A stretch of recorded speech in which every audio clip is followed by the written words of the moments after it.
Bismillahirrahmanirrahim. Assalamualaikum warahmatullahi wabarakatuh. Selamat datang di channel Sahabat Luar Biasa. Channelnya orang-orang luar biasa. Apa kabar teman-teman? Mudah-mudahan sehat selalu dan selalu dalam rahmat dan lindungan Allah Subhanahu wa taala. Amin ya robbal alamin.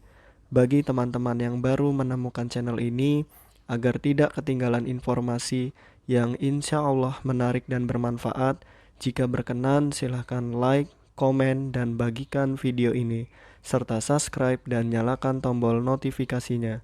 Syukron jazakumullah khairan. Alhamdulillahillazi bini'matihi tatimus solihat. Segala puji hanya milik Allah, yang dengan segala nikmatnya segala kebaikan menjadi sempurna. Salawat serta salam semoga tercurah limpahkan kepada Nabi Muhammad Sallallahu Alaihi Wasallam serta istri-istri beliau, saudara-saudara beliau, tabi'in, tabi'ut tabi'in, dan bagi kita yang insya Allah setia dan istiqomah mengikuti sunnahnya sampai akhir hayat. Amin ya robbal alamin. Rabbi syrohli sodri wa yasirli amri wahlul uqdatam min lisani yafqahu qawli.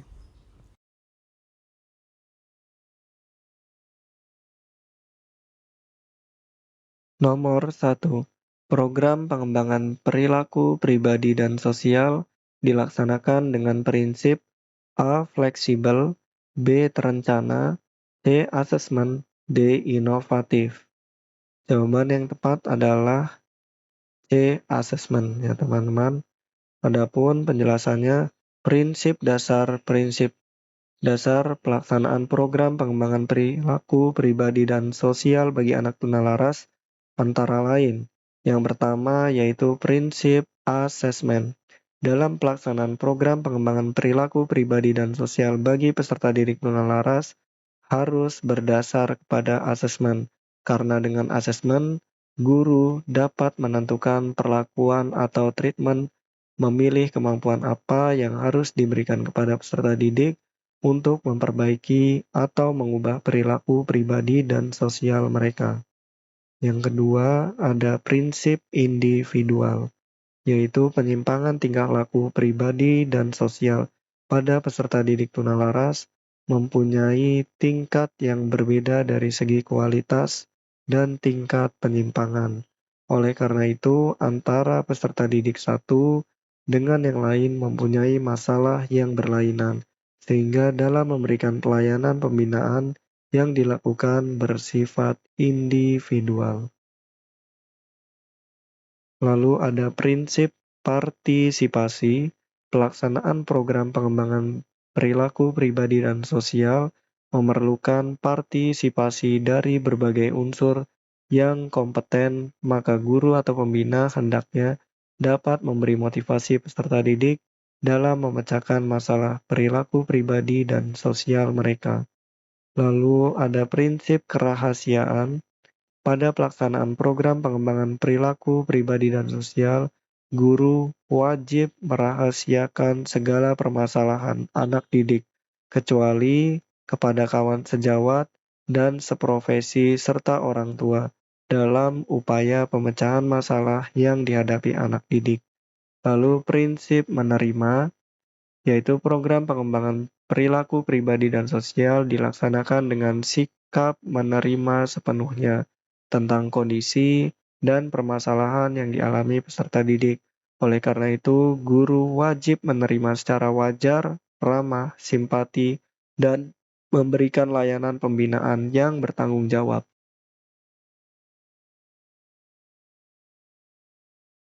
Lalu ada prinsip disiplin. Disiplin pada peserta didik yang mengalami kelainan emosi dan tingkah laku sangat diperlukan dan wajib ditanamkan, karena dengan disiplin secara bertahap akan mengubah dan mengarahkan kepada keseimbangan tingkah laku dan emosi. Oleh karenanya, guru harus tegas dan tepat dalam bertindak. Selain itu, kewibawaan dan ketulusan hati masih sangat diperlukan dalam hal ini. Lalu ada prinsip kasih sayang, yaitu pelaksanaan program pengembangan perilaku pribadi dan sosial diberikan dengan prinsip kasih sayang. Kasih sayang merupakan sikap utama pelayanan pembinaan bagi peserta didik tunalaras. Oleh karena itu, guru harus berusaha memberi layanan pembinaan kepada peserta didik tunalaras dengan kasih sayang. Nomor 2, prinsip dasar dalam pelaksanaan pengembangan perilaku pribadi dan sosial adalah kecuali A. Individual, B. Kerahasiaan, C. Disiplin, D. Integratif. Nah, ini yang tidak ada ya teman-teman. D. Integratif.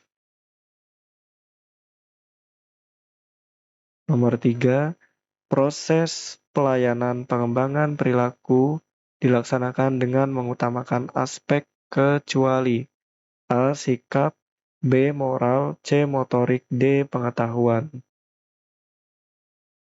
Yang bukan itu mana teman-teman? Adalah B. Moral ya teman-teman. Adapun pembahasannya rambu-rambu pelaksanaan program pengembangan perilaku pribadi dan sosial bagi peserta didik tunalaras adalah sebagai berikut. Yang pertama, pengembangan perilaku pribadi dan sosial dibuat tidak berdasarkan jenjang dan tingkat kelas. Yang kedua, pengembangan perilaku pribadi dan sosial bukan merupakan mata pelajaran. Lalu, metode, alat pembelajaran, strategi, dan evaluasi diserahkan sepenuhnya kepada guru dengan memperhatikan tingkat ketunalarasan serta kebutuhan peserta didik. Lalu proses pelayanan dilaksanakan dengan mengutamakan aspek sikap. Nah, ini sikap ada ya teman-teman. Motorik. Nah, ini motorik dan psikomotor serta pengetahuan. Nah, lalu penguasaan kemampuan dan indikator tidak harus dilakukan secara berurutan, tetapi guru diberi wewenang untuk memilih sesuai dengan kondisi dan kebutuhan peserta didik. Nomor 4, kemampuan dan indikator harus dilakukan secara A. Secara tidak berurutan, B. Integratif, C. Persuasif, atau D. Konstruktif. Jawaban yang tepat adalah A. Secara tidak berurutan ya teman-teman. Nah, rambu-rambunya masih sama penjelasannya seperti yang sebelumnya. Nomor 5, metode, alat, strategi, dan evaluasi dalam pelaksanaan program pengembangan perilaku dan sosial diserahkan kepada A. Guru kelas, B. Kepala sekolah, C. Guru BK, D. Wali kelas, yaitu A. Guru kelas ya teman-teman. Nah, di sini penjelasannya metode, alat, pembelajaran strategi, dan evaluasi diserahkan sepenuhnya kepada guru dan memperhatikan tingkat ketunalarasan serta kebutuhan peserta didik. Nomor 6, kompetensi jujur dapat dilakukan dengan A. Di sekolah, B. Di keluarga, C. Di masyarakat.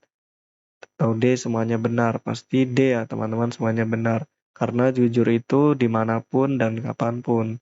Di sekolah, di keluarga, di masyarakat. Jadi jawaban yang tepat adalah D. Adapun penjelasannya kegiatan yang menampilkan perbuatan kejujuran berupa kegiatan sehari-hari yang dapat dilaksanakan di rumah atau di sekolah. Nomor 7, di bawah ini adalah termasuk dalam indikator tanggung jawab adalah A. Bekerja keras, B. Menggunakan fasilitas umum dengan baik, C. Memberi hadiah, D. Mengantarkan ke sekolah. Jawaban yang tepat adalah B ya teman-teman, menggunakan fasilitas umum dengan baik.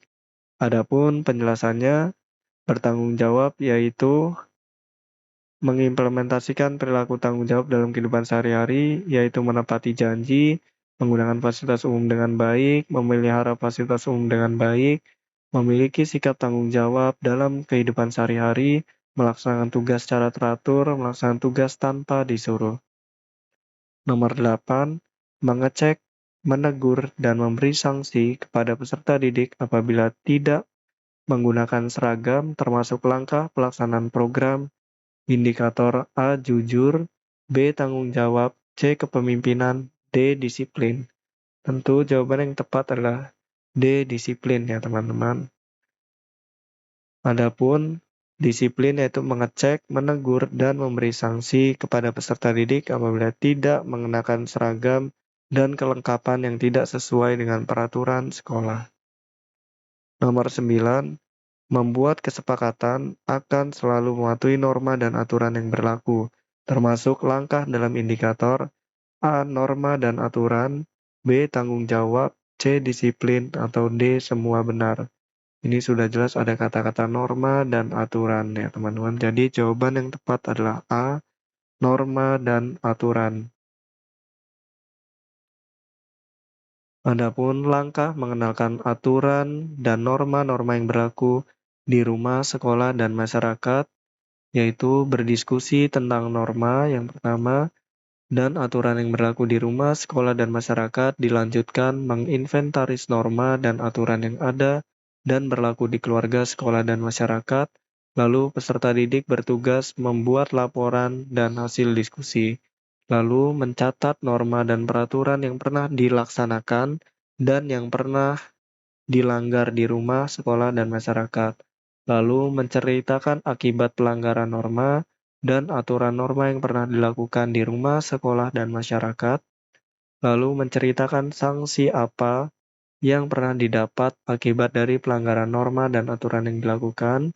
Lalu bersama-sama secara berkelompok serta didik membuat solusi dan janji agar tidak terulang perbuatan-perbuatan yang pernah dilanggarnya. Lalu mencatat atau membuat jurnal harian kegiatan-kegiatan yang melanggar dan yang tidak melanggar norma dan aturan di rumah, sekolah, dan masyarakat. Lalu membuat kesepakatan akan selalu mematuhi norma dan aturan yang berlaku. Lalu guru harus langkah-langkah pelaksanaan program, selalu mengecek dan memantau semua tugas yang diberikan kepada peserta didik. Nomor 10, guru memberi pengertian bahwa pekerjaan yang berat akan menjadi ringan apabila dikerjakan bersama-sama, termasuk langkah dalam indikator A. Kerjasama, B. Gotong royong, C. Tolong menolong, D. Semuanya benar. Jawaban yang tepat adalah A. Kerjasama ya teman-teman. Adapun langkah-langkah pelaksanaan programnya yaitu berdiskusi mengenai arti kebersamaan, lalu guru memberikan pengertian bahwa pekerjaan yang berat akan menjadi ringan bila tidak dikerjakan. Bukan ya teman-teman. Apabila dikerjakan bersama-sama. Lalu menyelesaikan tugas secara kelompok, misalnya memelihara tanaman. Baik teman-teman, mungkin itu saja yang dapat saya bagikan. Apabila ada kebenaran, pastikan itu datangnya dari Allah Subhanahu wa Ta'ala, dan apabila ada kesalahan, pastikan itu datangnya dari saya. Maka, apabila ada kebenaran, mohon doakan kebaikan, dan apabila ada kesalahan, mohon dimaafkan dan diingatkan. Syukron, jazakumullah khairan. Allahumma inni as'aluka ilman nafi'an wa rizqan thayyiban wa amalan mutaqabbalan. Subhanakallahumma wa bihamdika asyhadu an la ilaha illa anta astaghfiruka wa atubu ilaik. Wassalamualaikum warahmatullahi wabarakatuh.